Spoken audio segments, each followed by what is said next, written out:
Welcome to StarWatch Now, your front row seat to all the hottest gossip, drama, and breaking news from the world of entertainment. If it's trending, shocking, or star-studded, we're covering it. Stay tuned. You won't want to miss what's coming next. What if one decision by Wang Yibo could shake an entire company and set a new standard for artist power in China's entertainment industry? Tonight, we break down the signals, the stakes, and the three endings nobody sees coming.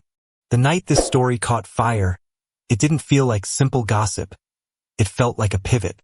Commentators began asking whether Wang Yibo would renew his contract with Yuehua or step into a more independent phase.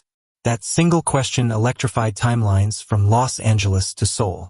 Viewers replayed recent projects, noticing what some described as quieter management branding, wider collaborations, and a career stretching across film, music, fashion, documentary, and motorsport. None of this proves anything on its own, but together these signals read like the opening moves of a strategic endgame. In entertainment, decisive shifts rarely arrive with a press release. They arrive as patterns, subtle credits, new partnerships, different pacing. And so the conversation grew. What does creative freedom look like for a global star? How much control should a modern artist have over their calendar, safety standards, and intellectual property? This is where our story begins, not with certainty, but with possibility, and with a calm reminder. Tonight's program is analysis and open-source commentary, not financial advice and not a claim of fact. Behind the glamour sits a ledger. Agencies, like any business, juggle risk and return. Analysts often warn about concentration risk when too much revenue depends on a single client, and its cousin, key person risk, where fortunes swing on one decision by one individual. In music and film globally, we've seen how a single star's touring schedule, endorsement calendar, or release date can move entire marketing plans. Finance people model this with words like volatility and downside exposure. Creatives feel it as pressure. When an artist's brand commands international attention, North America, East Asia, Southeast Asia, Europe, the gravity intensifies. Companies seek stability. Artists seek autonomy.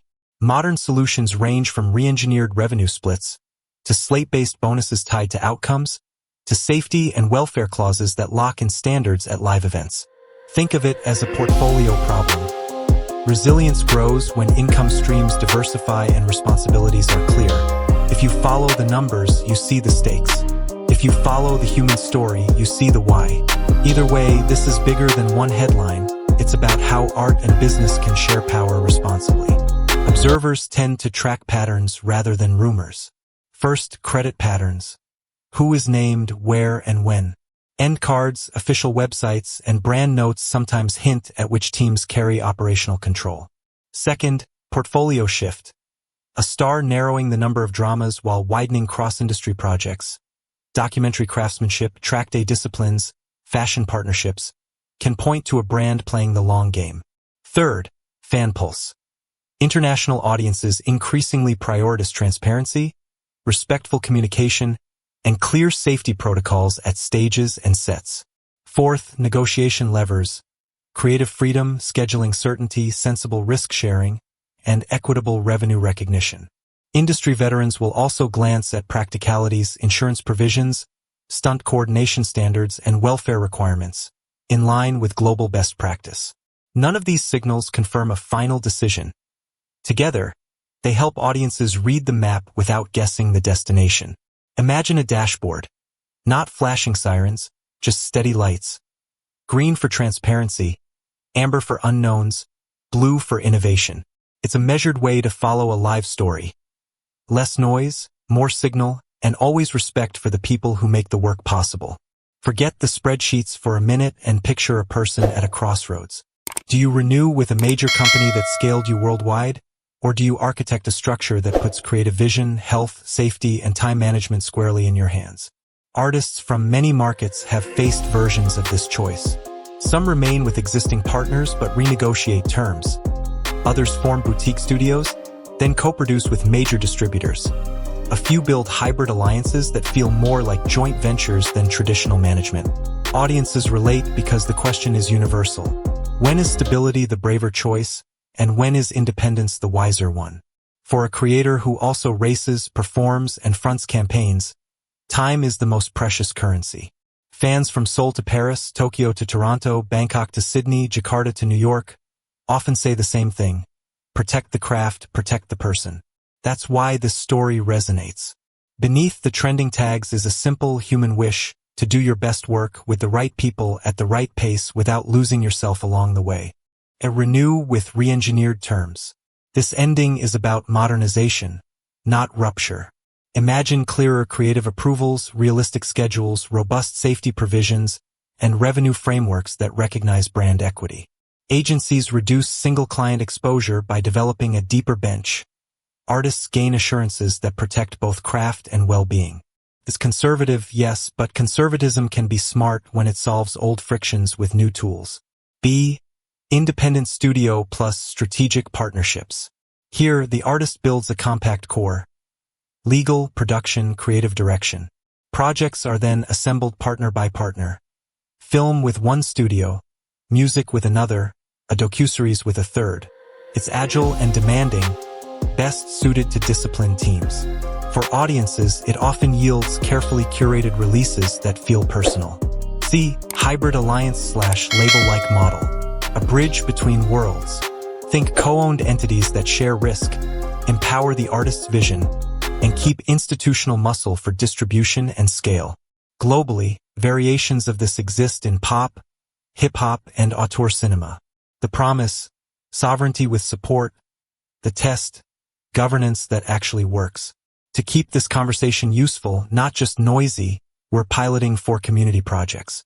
First, the Autonomy Index, a public educational scorecard that tracks transparent crediting, project diversity, safety commitments, and consistent communication. It's not a verdict. It's a conversation starter, updated quarterly. Second, a global fan safety pledge map.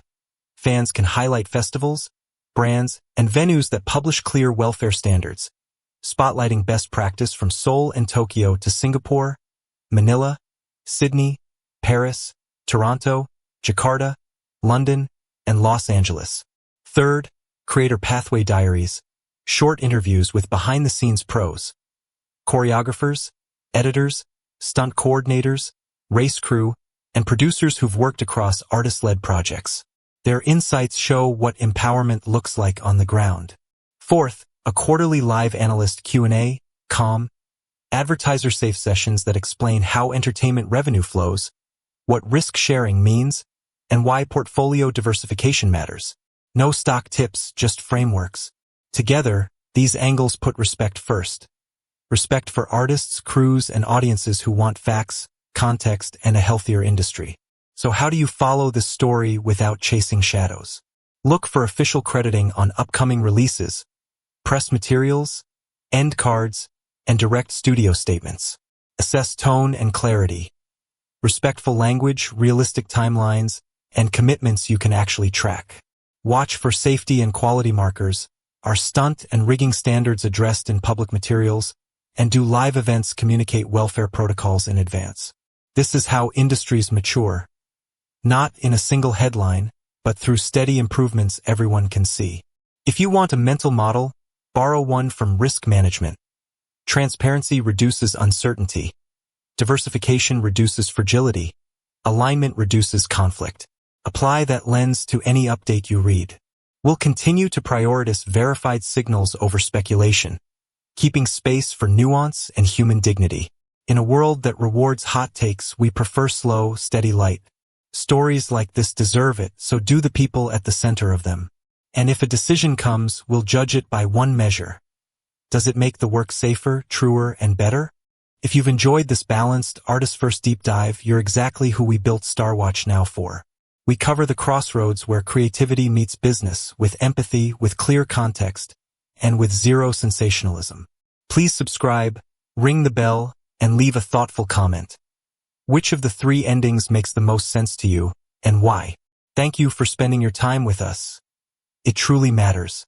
Follow the channel for measured updates, new Creator Pathway Diaries, and our first live analyst Q&A.